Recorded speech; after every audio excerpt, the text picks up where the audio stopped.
예, 얘기하다가 끝났네요. 지금 어느 단계에서부터 끝났는지 좀 헷갈리기는 하는데, 자, 어, 그 두뇌의 좌뇌, 우뇌 관련해 가지고 좌뇌는 디지털 CPU고 우뇌는 GPU 아날로그라는 것까지 말씀드렸습니다. 네. 서양의 사고방식은 주로 과학 기술이 많이 발달해서 산업혁명부터, 그러니까 좌뇌식 사고방식이 많이 발달했어요. 근데 그 이유까지는 저도 모르겠습니다. 진화의 이유까지는 모르겠습니다. 근데 그게 아마 그 살고 있는 자연 환경과 좀 관련이 있을 거예요. 철학적 사고방식도. 그래서 좌뇌식 CPU적 사고방식을 서양은 되게 잘합니다. 특히 이제 미국 같은 경우가 가장 앞서 있잖아요. 지금 시대가 지금 시대가 CPU적 좌뇌식 디지털식 사고방식의 최정점에 있습니다. 지금. 예. 근데 좌뇌 우리 사람의 인간의 뇌는 좌뇌 우뇌가 있는데 너무 한 곳으로 치우치면 발전이 없어요. 좌뇌도 발달하면 우뇌도 같이 발달해야지 머리가 똑똑해지는 거거든요. 왜냐면 좌뇌 우뇌가 중간에 연결돼 있어 가지고 이 현실을 잘 대처해 나가는데 한쪽 뇌만 있으면, 예, 이게 능력이 확 떨어집니다. 두뇌의 능력이. 그리고 인간의 두뇌도 좌뇌 우뇌로 발달되게 된 계기가 어 좌뇌를 보완하는 게 우뇌고 우뇌를 보완하는 게 좌뇌이기 때문에 지금 이런 식으로 자연적으로 발생을 한 거예요. 그러니까 좌뇌식 사고방식, 우뇌식 사고방식은 같이 통합돼야 되는 겁니다. 한쪽만 발달하면 안 돼요. 그래서 지금 현재 시점은 미국 같은 그 서구적 사고방식이 과학기술이 많이 발달해가지고 디지털적 사고방식이 최정점에 있는 지금 상황인 겁니다. 네. 근데 4차 산업혁명이 일어나면서 뭐가 발달됐냐면, 자, 인텔 회사가 CPU를 개발할 대로 개발했어요. 지금은 이제 하향 추세예요. 더 이상 올라갈 수가 없어요. 그 다음에 나온 게 빅데이터 한 겁니다. 빅데이터를 일일이 고양이 얼굴에 털 색깔 이런 걸 맞춰가지고 이건 110만 뭐 2001이니까 고양이 얼굴이다 이렇게 될 수가 없는 거예요.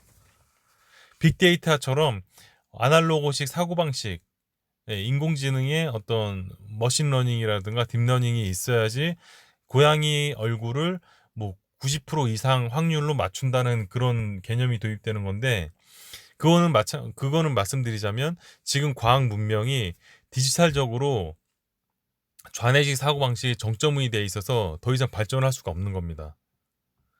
지금 필요한 건 우뇌식 사고방식, 즉 빅데이터에서 의미를 찾는, 예, 그런 사고방식의 어떤 그 발전이 돼야 이제 좌뇌식 사고방식과 더불어서 같이 발달되는 거거든요. 예. 그래서 우뇌식 사고방식, 그 발달이 되기 위해서는 지금 서양의 그런 어떤 문화는 어, 절름발입니다. 필요한 건 우뇌식 사고방식의 문화가 필요한 겁니다.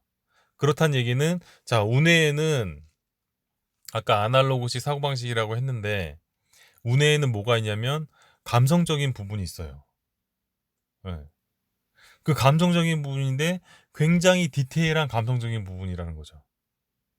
자, 다시 설명하겠습니다.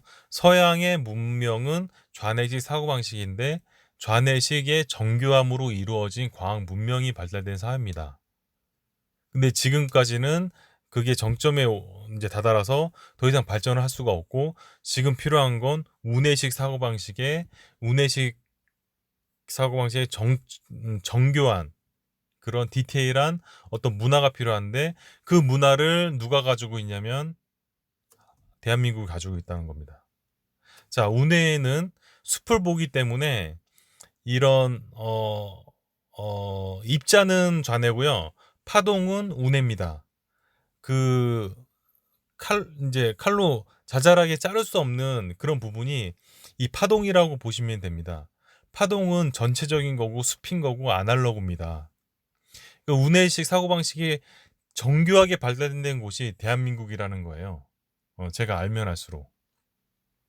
자, 우뇌는 감성을 가지고 있는데 그 감성이 진짜 미세하고 섬세하고 정교하고 다양하게 발달된 나라가 우리나라고 우리나라 사람이라는 겁니다. 자, 예를 들어서 설명하면 색깔을 설명할 때 우리는 누렇기도 하고 누리끼리 하기도 하고 샛노랗기도 하고 다양한 표현이 있습니다. 근데 그 표현 중에는 디지털적인 표현이 아니고 그 한국인의 어떤 감성적인 다양한 경우에 따라 다양한 그런 감성적인 표현이 그 단어에 다 들어가 있다는 겁니다. 자, 예를 들어서 어떤 사람이 서양 문화와 다르게 우리나라 문화에서는 사람과 사람, 친구와 친구, 아버지와 나의 자식과의 관계에 있어서 그 미묘한 감성적, 분위기적 차이가 되게 다양하게 많습니다. 자, 미국인이 봤을 때는 한국 사람끼리의 어떤 대화라든가 관계가 아니 굳이 저럴 필요가 있을까? 예를 들어서 연인끼리의 관계라고 해봐요. 밀당하잖아요, 밀당. 어떤 여자분이 남자를 좋아하는데 이렇게 또 하면은 튕겨 나갈 것 같고 또 그걸 이제 끌어당기기 위해서 싫은 척하고 좋으면서도 싫은 척하고 싫으면서도 좋은 척하고 되게 미묘한 경우가 많습니다. 근데 서양 같은 경우는 좋으면 좋은 거예요. 내가 좋으면 좋다고 얘기하는 거죠. 예. 그런 어떤 감성적이고 사람 관계라든가 운의식 사고방식의 미묘한 부분이 서양은 되게 부족합니다. 논리적인 판단은 되게 잘하죠. 내가 저렇게 하면 통계적으로 쟤는 저렇게 할 거야. 이런 거. 근데 한번 주변 뭐 친구분들하고 주변 분들 한번 얘기를 해보세요. 한국 사람이 꽤나 운의식 사고방식의 정교함이 되게 디테일합니다. 감정의 미묘함부터 해가지고 내가 한마디 하더라도 상대방이 듣는 부분이 되게 다른 거예요. 자, 서양의 미투, 예를 들어서 미투를 봐봐요. 그 어떤 남녀 간의 분쟁이 많으니까. 서양의 미투 같은 경우는, 예를 들어서 어떤 뭐 성폭행이나 성추행, 딱 뚜렷한 어떤 부분이 있을 때 그 여성이 이제 문제를 제기하는 겁니다. 근데 한국의 경우는 이게 남자의 경우에 봤을 때 이건 아무것도 아닌데 여자의 경우에서 봤을 때는 굉장히 문제가 있는 부분들이 되게 많은 거예요. 뭐 언어적인 표현이라든가 뭐 신체적 접촉이라든가 뭐 어떤 행위 같은 것도. 그러니까 너무 미묘하고 디테일한 부분이 많다 보니까 갈등도 많은 겁니다. 한국 사회가. 근데 이게 나쁜 건 아니고 제가 말하고 싶은 건 한국은 한국은 왜 그러면 운해식 사고방식의 어떤 정교함이 딴 나라보다 그렇게 디테일하게 바뀌었느냐. 네, 거기서 제가 말씀드릴 수 있는 건 한국의 지정학적 위치와 환경으로 인해서 그런 사람들이 모여서 그런 능력을 가질 수밖에 없다는 거죠. 예를 들어서 한국은 남을 침략한 경우도 뭐 있는지는 모르겠습니다. 뭐 이제 그 뭐 고구려 때 뭐 수나라인가 뭐 침략을 했는지 아니면 정당방위로 이렇게 공격했는지 모르겠는데 제가 알고 있기로는 다른 나라를 침략해서 그렇게 정복을 한 적이 없다고 알고 있어요. 근데 오히려 많이 외세 침략을 당했죠. 거기서 힘든 것도 많았고 가족들이 많이 죽임을 당하기도 하고 거기서 이제 살기 위해서 노력도 많이 하고 피땀 흘린 노력도 하고 고난도 많았고 한도 많고 그 상황에서 힘들기 때문에 서로 내적으로도 밀란도 많이 일어나고 서로가 힘드니까 먹고 살기도 힘든 부분이 되게 많았습니다. 그런 걸 많이 겪었어요. 그 분풀이를 외적으로 하지도 않고. 자, 그러면서 다른 우리 한국 외에 다른 나라 사람들이 느끼는 그런 운해적, 감성적인 디테일한 부분을 많이 겪었다는 거죠. 그래서 진화적으로 운해적 사고방식이 딴 나라 사람들보다 더 정교해졌다는 거죠. 예. 그래서 감성도 미묘하고 우리 상황, 온정주의라는 것도 그런 어떤 미묘함 때문에 있을 수 있다는 거죠. 돈을 돈을 받으려고 온정주의를 한 게 아니고 내가 정에 끌려서 해줘야 될 것 같아서 감싸줘야 될 것 같아서 이쪽 편 들지 이쪽 편 들지 진짜 미묘한 감정 때문에 온정주의가 되는 거잖아요.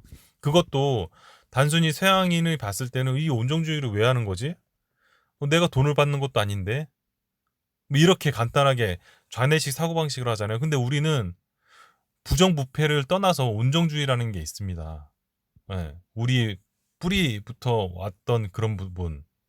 이게 그런 게 정말 쉽게 버릴 수 없는 게 우리의 운해적 뇌는 서양인의 그 플라톤부터 소크라테스부터 좌뇌식 사고방식을 논리적 사고방식에 키웠던 거는 이제 반대로 우리는 우리대로 자연 환경 때문에 우뇌식 사고방식, 감성적 사고방식을 되게 디테일하게 가져왔다는 겁니다. 누구보다도 우뇌식 감성적인 어떤 능력이 풍부하다는 거예요. 예. 그게 문화적으로 봤을 때는 어떤 감성적인 노래, 뭐 글귀 또는 어떤 멜로디 이런 어떤 그 문화적인 부분에 되게 풍부하다는 거죠.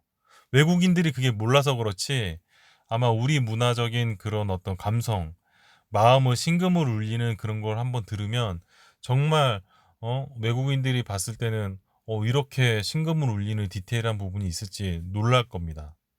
그런 부분이 우리가 가지고 있는 대한민국이 가지고 있는 장점인데 자 현재 사회는 미국은 올라갈 대로 많이 올라갔습니다. 과학기술이 좌뇌식 사고방식이 되게 피폐해요. 그들은 사람들이 되게 피폐해요. 돈 아니면 모르는 그런 사회인 거예요. 자본주의 사회. 자 돈으로 하는 자본주의 사회라는 거는 말 그대로 경제적 사회 방식은 내가 돈벌이가 되면 너를 고용해주고 내가 돈을 월급 많이 준 만큼 너는 해야 된다. 좌뇌식 사고방식이에요. 계산하고 통계하고 통계 내고 확률적 계산. 자 이런 곳으로 뿌리대서 둔 게 자본주의 사회입니다. 미국의 자본주의 사회, 과학 문명이 발달한 산업 사회인 거예요. 근데 지금은 거기에 한계에 다다랐다는 거죠. 더 이상 올라갈 수가 없어요. 네, 거기에 봉착되어 있는 거죠.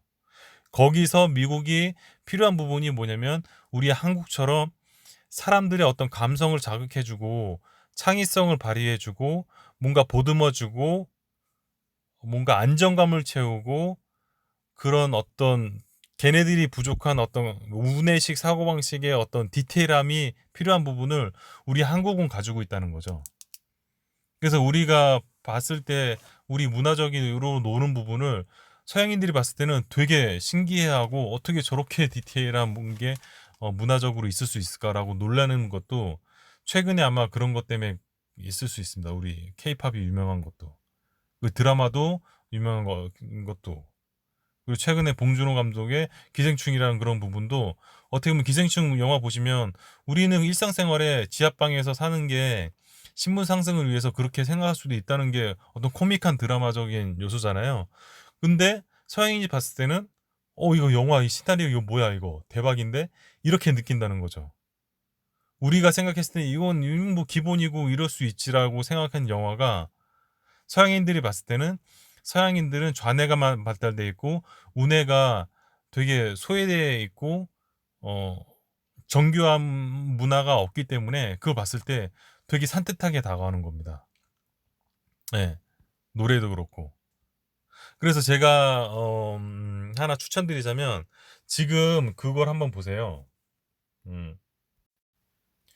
예, 여기 보면 태연 만약에라고 비긴 어게인 3라고 했는데 이거 한번 보시면 해외 서양에 나가서 이제 태연 씨가 멜로디 좋은 노래를 부르는 게 나옵니다.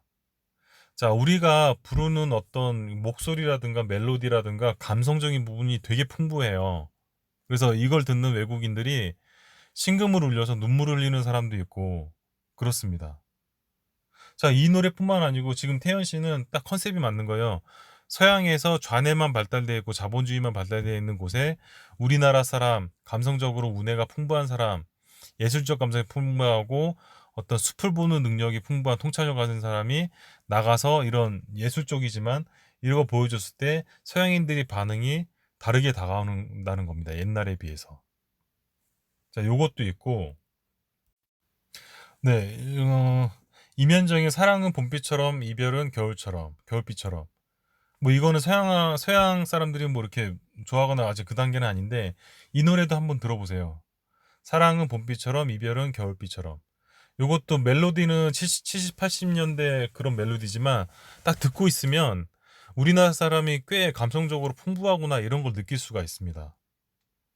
예, 이런 것도 있고 또 김광석의 사랑했지만 또 서른쯤에 이런 것도 있고 또 여러 가지 뭐 화장을 고치고 네, 그것도 있고 아무튼 그런 노래들이 어 우리가 겪어온 이제 조선시대부터 그 옛날부터 한이라는 게 있고 침략도 당하고 여러 가지 고난을 많이 당하다 보니까 감성적으로 굉장히 풍부해지고 정교해졌으며 또 하나는 이제 외세 침략도 받았잖아요. 일제 시대 또 지나오며 그다음에 6.25 전쟁도 거치고 그다음에 이제 박정희 대통령의 어떤 그런 자유가 뺏긴 어떤 그런 전두환 정부 때의 어떤 그런 어떤 5.18 관련된 그런 부분도 있고 자 그런 우리가 대한민국이 역사가 지내온 부분에서 힘든 점이 되게 많았습니다. 그런 측면에서 자유가 핍박받고 어떤 마음대로 하지 못하는 부분에서 우리는 어떤 능력을 키웠냐면 운해식 사고방식으로 감정을 어떻게 순화하고 예술적으로 표현하며 서로 대화할 때 미묘한 감정으로 어떻게 하면 더 감정을 알 수 있는 그런 능력이 점점 개발이 된 거예요. 그 2000년, 5000년 동안. 네. 그건 아마 자연의 어떤 환경의 영향일 수 있습니다. 우리가 지정학적으로 그럴 만한 그 위치에서 지냈기 때문에. 그래서 대한민국이 가지고 있는 강점은 뭐냐면 그런 서양식의 어떤 자본주의 돈으로만 다 되는 이런 것들이 지금 다 팽배하고 있잖아요, 주변은. 근데 우리만 가지고 있는 건 뭐냐면 그런 좌뇌식 사고방식 말고 우뇌식 사고방식. 감성적으로 정교하면서 디테일하면서 누구도 가지고 있지 않은 미묘함까지 잡아줄 수 있고 보듬어줄 수 있고 미묘함까지 챙길 수 있고 심금을 울리는 게 하는 그런 어떤 능력. 예, 그거를 우리나라 사람들이 가지고 있다는 겁니다. 그래서 제가 생각하기에는 지금 사회가 이제 그 자본주의 사회 때문에 사람들이 가장 엄청 피폐해지고 정신적인 어떤 행복감이 진짜 바닥으로 떨어진 그런 상황일 겁니다. 근데 거기에 어떤 행복을 주고 기쁨을 주고 삶의 편안함을 줄 수 있는 역할을 하는 게 우리나라일 것 같아요. 제가 생각은 앞으로. 그래서 점점 더욱더 이제 해외로 많이 나가서 우리 젊은 친구들이 나가서 이 노래라든가 음악이라든가 어떤 예술적인 그런 부분, 운해로서 할 수 있는 어떤 그 밝은 면, 상상력, 그다음에 어떤 아이디어 또는 디자인이 될 수도 있고요. 어떤 예술적인 것도 될 수도 있고 그런 것들을 쫙 퍼뜨려서 그런 걸 밝은 면을 능력이 없는 서양 사람, 이제 세계 사람들한테 그런 능력을 보여주면서 좋은 쪽으로 이끌어주면 아마 우리나라가 그것 때문에 강대국이 되지 않을까. 지금 코로나도 마찬가지로 지금 코로나도 하나의 예인데 코로나가 터졌을 때 중국에서 터졌을 때 중국은 그냥 봉쇄했잖아요. 유럽도 봉쇄하고 다 죽으려면 죽어라. 뭐 스웨덴 같은 경우도 봉쇄하고 그냥 집단 면역한다고 하고 자 근데 우리나라는 대체로 다르겠어요. 우리나라는 처음부터 끝까지 정은경 본부장이 나와서 추적하고 막고 감싸주고 보듬어주고 신천지가 조금 이렇게 이상한 짓을 했지만 신천지도 어차피 보면 우리나라 사람이긴 한데 이제 왜곡된 거죠 그쪽은. 근데 거기도 감싸주고 욕은 하지만 또 치료도 해주고 그렇게 또 혼내키지도 않고 보듬어주고 안으로 긋고 온정주의 있고 이런 부분이 한국의 고유 특성이라는 겁니다. 외국인이 봤을 때. 외국인들은 이해를 못해요. 예를 들어서 운해의 IQ가 우리는 200이라 그러면 우리나라 말고 바깥 세계 사람들은 IQ가 100밖에 안 되는 거예요. 네, 우리가 봤을 때는. 그 사람들이 우리를 부러워하게 되고 앞으로 더더욱 그럴 겁니다. 그래서 우리는 그런 식의 어떤 운해적인 감성, 사고방식, 어떤 밝은 면, 예술적 감성 이런 것들을 더 많이 알려주고 어떤 통찰력이라든가 어떤 사람 관계, 사회적 관계 이런 부분에 있어서 더더욱 우리 것을 알려주고 우리의 아이디어, 우리의 어떤 생각들을 이제 더 베풀어주고 해야 될 거고 그럴 수밖에 없을 겁니다. 우리 능력이 그렇기 때문에. 그래서 미국 같은 경우도 그게 부족하기 때문에 문해적 사고방식이 부족하기 때문에 조만간 우리나라 쪽으로 붙을 거예요.